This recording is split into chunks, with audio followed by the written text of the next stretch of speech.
broadcast will call it history. They'll show the ocean views, the windswept fairways, the clubhouse on the hill. They'll use words like demanding and iconic and pure test of the game. And they'll be right. They just won't explain why. Saying Shinnecock is hard is like saying the Atlantic is deep, technically accurate, completely useless. The players who fall apart here don't fall apart because the rough is thick or the greens are fast. They fall apart because Shinnecock convinces them to make the wrong decision before the swing even happens. The damage is done before the club moves. The broadcast shows you the result. There are 7 secrets about Shinnecock Hills the media won't tell you about the 2026 US Open, not because they're hiding them, because a 3-hour broadcast has commercials to fill and leaderboards to update. The architecture of how this course actually thinks, the way it manipulates angles, patience, and ego gets compressed into tough conditions today. This video won't do that.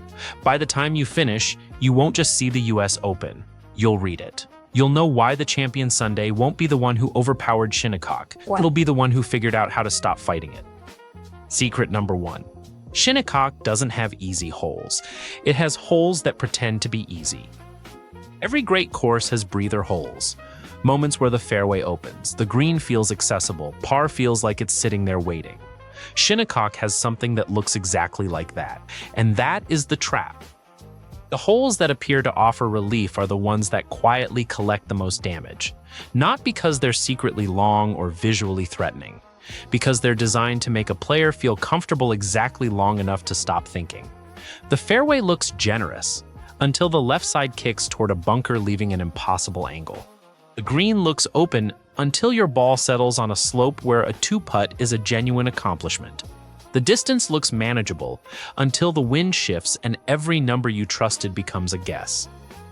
The question Shinnecock forces isn't "can I reach this?" It's "if I reach it, where am I standing for the next shot?" Most players don't ask that second question until they're already in the wrong place. The broadcast will show you the ball in the bunker and the 3-putt. It won't show you the decision 2 shots earlier that made both of those inevitable. If this is the kind of golf coverage you can't find anywhere else, hit subscribe right now so you don't miss what's coming all week. Secret number 2. The wind at Shinnecock doesn't just make the course harder, it makes it different. Every broadcast mentions wind. The flag, the number on screen, the commentator noting breezy conditions. That's the surface. At Shinnecock, wind isn't layered on top of the course. It's built into it. William Flynn drew those fairways to work with and against prevailing winds off the Atlantic. The routing changes elevation, direction, and exposure hole by hole, meaning the wind a player feels on the tee is sometimes not the wind the ball flies through. That gap is where Shinnecock collects strokes. A player who trusts the tee reading and ignores the flag near the green will hit a shot that looks perfect and lands 20 feet from where the yardage said. The broadcast shows the miss. It won't explain the gap. When the wind shifts mid-round, the course becomes a different layout. A hole that played as a controlled iron into a receptive green in the morning can be a completely different problem by afternoon. Same club, same swing, different result. Players in early and late tee times aren't always playing the same course. They're playing the same chord. They're playing the same coordinates under different rules. When you see 2 players making wildly different scores on identical holes, that's often not talent. That's Shinnecock changing shape underneath them. Secret number 3. The right place at Shinnecock almost never looks like the right place on television. Television rewards proximity. A shot to 8 feet looks better than 20. An aggressive line at the flag looks more exciting than a center of the green approach. The player taking on a tucked pin looks like he wants it more than the one who plays fat and 2 putts. Shinnecock punishes that logic quietly and consistently. The correct position here is often the one that looks like a concession. The wide fairway that leaves a longer approach but a clean angle. The center of the green that avoids the false edge where short-sided chips become doubles. The conservative tee shot that costs 20 yards but guarantees a flat lie. Aggressive plays at Shinnecock often cost 2 strokes and give nothing back, because the course places penalty zones exactly where confidence tends to aim. The player who looks least impressive Thursday irons off tees, accepting par where the morning wave made birdies, may be the only one who understood this from the start. The smart shot here doesn't look smart until the scoreboard does the explaining. But there's a secret the scoreboard never shows, and it has nothing to do with club selection. Secret number 4. Shinnecock punishes impatience faster than it punishes a lack of talent. At most tournaments, a player can absorb a bad hole, hit something spectacular on the next tee, attack a reachable par 5, make a long birdie putt, and the scorecard looks fine by the turn. Golf at that level has enough margin to recover. Shinnecock removes that margin in a way that isn't immediately obvious until the round is already gone. The sequence goes like this. A player makes bogey on a hole he expected to par. Nothing unusual. But at Shinnecock, that bogey carries a psychological weight that flat courses don't produce, because the player knows the next hole won't necessarily offer a birdie opportunity just because he needs one. So he pushes. He takes a line off the tee that gives him a better angle but more risk. The ball catches the rough. Now the approach is limited. He forces it anyway. The ball finds a difficult part of the green. He tries to make the putt instead of managing the 2-putt. He misses, and the one coming back isn't straight.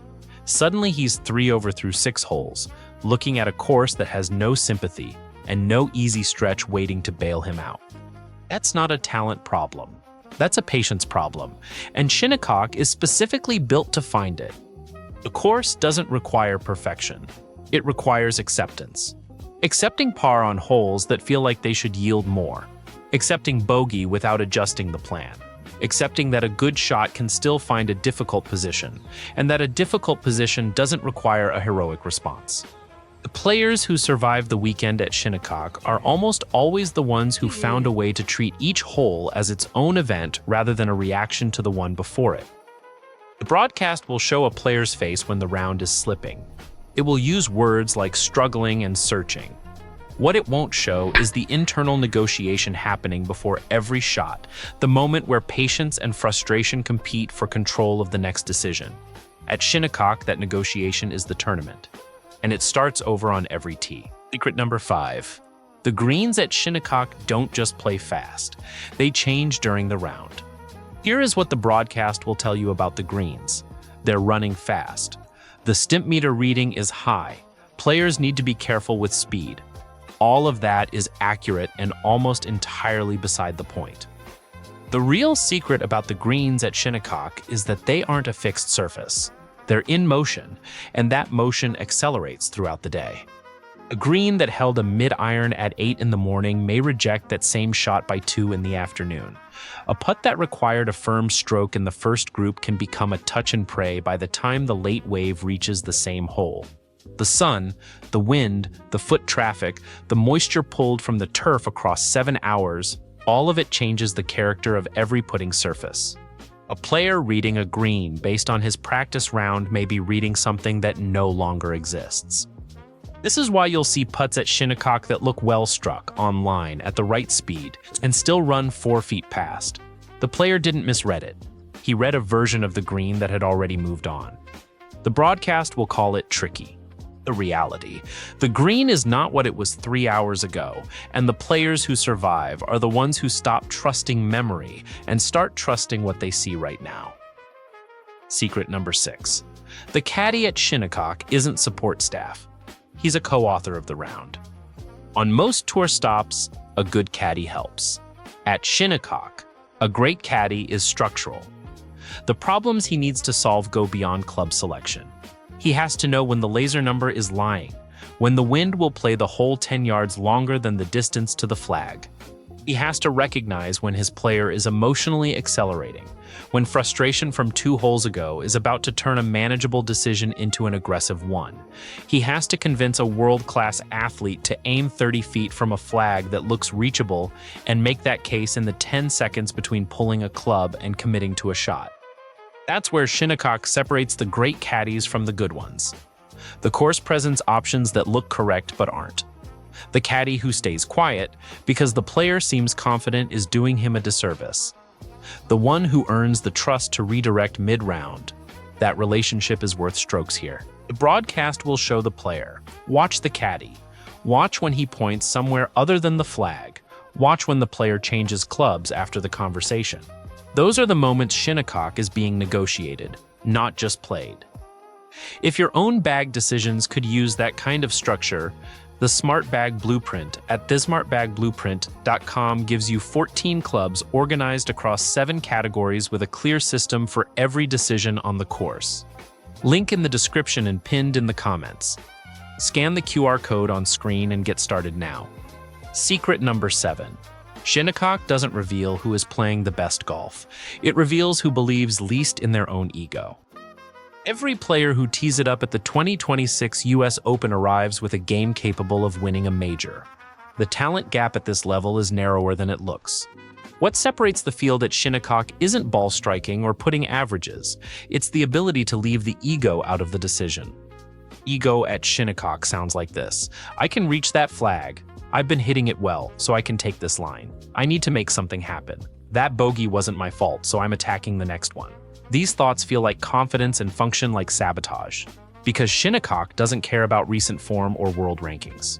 It only cares about the decision being made right now, on this lie, in this wind with this number. The players who have done damage at Shinnecock across its major championships share a quality that rarely gets discussed on broadcast. They played within themselves even when the course invited them not to. They made conservative decisions look like confident ones because they understood something most players only discover after the damage is done. Shinnecock rewards restraint with survival and punishes ambition with collapse. The champion Sunday won't look like someone who conquered this course. He'll look like someone who spent 4 days negotiating with it, giving ground where the course demanded, holding position where it allowed, and never letting pride override the information in front of him. Shinnecock doesn't ask who you are in the rankings. It asks how much of your ego you're willing to set aside before the next shot. The players who answer that correctly, hole after hole, round after round, those are the ones still standing when Sunday light fades over the Atlantic. If you want to bring that discipline into your own game, the Smart Bag Blueprint at thesmartbagblueprint.com gives you 14 clubs across 7 categories with a clear system for every decision on the course. Link in the description and pinned in the first comment. Scan the QR code on screen and start now. Hit the like button, subscribe so you don't miss the next one, and drop a comment. Which of these 7 secrets do you think decides the champion on Sunday? Share this with the golf fan in your life who deserves to see more than what the broadcast shows them. Subscribe now because the next video picks up exactly where this one ends. This channel is for the golfer who wants to understand the game, not just watch it.